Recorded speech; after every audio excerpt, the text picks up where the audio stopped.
अगर मैं मुख्य बात बोलूं, जैसे मान के चलिए line of series of questions है ये, ठीक है, अगर सब चीज भगवान करते हैं तो जो ये पाप करता है ये कौन करा रहा है? जो मर्डर कर दिया जाता है ये पाप करता है। अगर हर चीज, जब पत्ता भी उनकी मर्जी के बिना नहीं हिलता, तो ये पाप कौन करा रहा है? तो क्या भगवान भी पाप कराना चाहते हैं?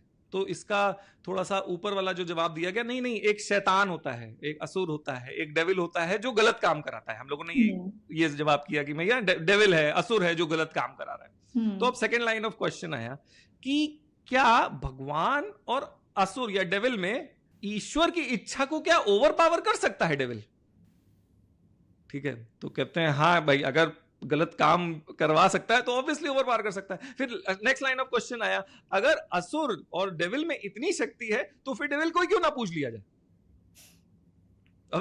लॉजिकल क्वेश्चंस है कि भाई साहब, अगर भगवान सब अच्छे से करा रहे हैं और गलत काम भी अगर हो रहा है तो गलत काम उनकी मर्जी के बिना हो रहा है क्या? तो आंसर में कहा गया कि नहीं भाई, उनकी मर्जी के बिना नहीं, एक दूसरी शक्ति है, अपोजिंग शक्ति है जो कर रही है।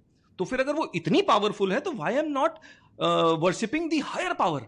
राइट, लॉजिकल क्वेश्चन आता है ना माइंड में।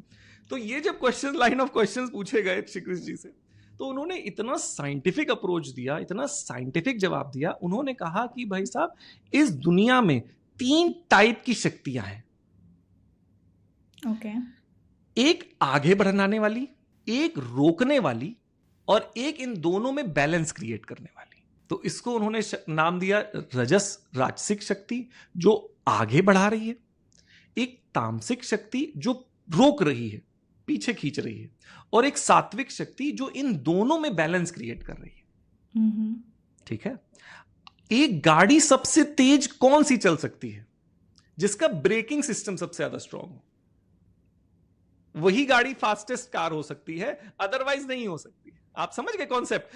अगर वो तेज बढ़ने वाली शक्ति है तो रोकने वाली शक्ति अगर बैलेंसिंग आई उसको रोकने के लिए, तभी वो गाड़ी उतनी तेज जा सकती है। आज हम लोग के ऊपर ग्रेविटी लगी हुई है, एक रोकने वाली शक्ति है, तो हम लोग चल पा रहे हैं। नहीं तो मून में आप देखेंगे तो एस्ट्रोनॉट ऐसे उड़ने लगता है, वहां रहा नहीं जा सकता, क्योंकि आप जितनी बड़ी भी दीवार बना दे कोई फांद के आ जाएगा आपके। ठीक है, क्योंकि 6 टाइम्स कम ग्रेविटी लग रही है वहां पे। तो क्या है, उन्होंने डिफाइन किया, इस संसार में 3 टाइप की शक्तियां हैं।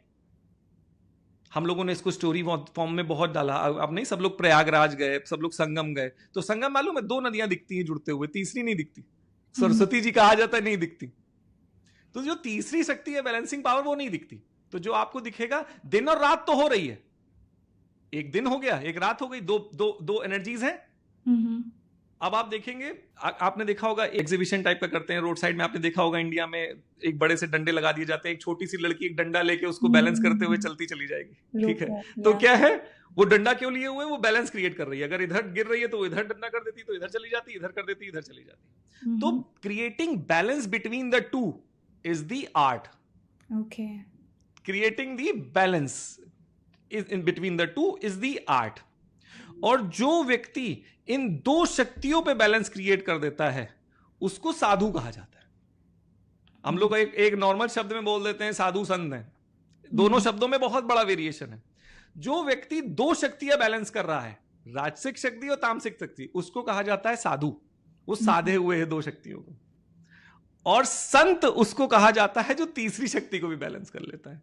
तभी आपने एक गाना सुना होगा जो बड़ा फेमस है, नहीं, संत मिलन हो जाए, एक संत मिलन, एक गाना है, बहुत अच्छा गाना है, भक्ति का गाना है, अगर आप सुनेंगे बहुत मजा आता है, बहुत मन खुल हो जाता है।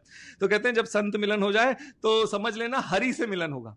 अब हरि से मिलन ऐसा नहीं होने वाला है कि भगवान उतर के हैंडशेक करने वाले, हाँ भाई बहुत बढ़िया काम किया, तुम संत हो गए ना, ऐसा नहीं होने वाला। दैट मीन्स तुम यूनिवर्सल इंटेलिजेंस के साथ हो जाओगे। तो मैंने ये इतना बिल्डअप आपको इसलिए एक्सप्लेन किया, आप समझिए कि पहले आपकी शक्ति क्या है, आपकी क्या राजसिक शक्ति है, क्या आपकी तामसिक शक्ति है, क्या आपकी सात्विक शक्ति है। First understanding yourself. अब अगर वेदों में मैं बोलूं तो वास्तु और ज्योतिष का मुख्य उद्देश्य क्या है कि व्यक्ति अपने स्वभाव में रह जाए। अगर मैं बोलूं तो वास्तु और ज्योतिष को यूज करके बस यही चीज करी जा सकती है कि व्यक्ति अपने स्वभाव में आ जाए। अगर व्यक्ति नदी के बहाव में स्विमिंग करेगा तो जल्दी स्विमिंग कर सकता है। अगर वो एंटी चला गया तो ग्रोथ आती है, हिंड्रेंसेस आती हैं लाइफ में। आप ये समझ लीजिए हमारा और भगवान के बीच में यही रिलेशन है, जैसे लॉर्ड इज माय शेफर्ड, आपने क्रिश्चियनिटी में सुना होगा ना, लॉर्ड इज माय शेफर्ड। आप मोटा मोटा आप यही समझ लीजिए, आपने गाय चराते हुए उस आदमी को देखा है ना, जब गाय अपने पात से हटती तो पीछे से डंडा पड़ता है ताकि पात में आ जाओ। अपना और भगवान का यही रिलेशन है। The moment we get distracted, वो पीछे से एक मार पड़ती है और फिर कभी सी द वर्ड कि यार क्या हो रहा है मेरे साथ, गलत है ना, वो पीछे से डंडे चलना चालू हो जाते हैं। Whenever you get distracted from your path, तब आपकी लाइफ में प्रॉब्लम्स आना चालू होती है। And when everything is at sync, when you are with the motion, जहां पे नेचर आपको ले जाना चाहता है, you will grow like this. Otherwise आप नदी के बहाव के उल्टा बहते चले जा रहे हैं एंड यू आर ब्लेमिंग कि यार मैं इतनी तो मेहनत कर रहा हूं, मैं एक फिट भी आगे नहीं गया। तो point is know yourself, know की एनर्जी मेरी कहां लगती है, एंड उसी बहाव में बस बह जाइए। फिर देखेंगे कि अरे यार मैं तो हाथ ऐसे मारा और मैं 10 फीट आगे चला गया।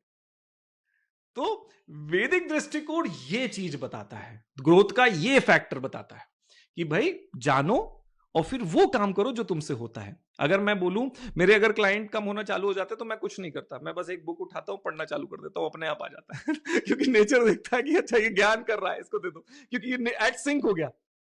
मैं एट सिंक अपना कर्म कर रहा हूं जिसके लिए मुझको बनाया गया, हो जाएगा। अगर वाटर प्रधान व्यक्ति चीजें बर्बाद करना चालू कर देता है, उसकी सेविंग खत्म हो जाती है। There are many tips and tricks, कभी और डिस्कस करेंगे कि क्या क्या अवॉइडेबल चीज होती है हर प्रकृति के लिए। लेकिन ये सिंपल कॉन्सेप्ट है, बट क्या है ना, this can create wonders, this can create wonders. ये आपको एट सिंक कर सकता है। तभी कहा जाता है ना यार इसका तालमेल हिल गया, ये असुर हो गया। असुर मतलब who is not at sync, आसुर जो अपने रिदम में नहीं है। तो आसुरिक शक्ति को कभी नेचर सपोर्ट नहीं करता।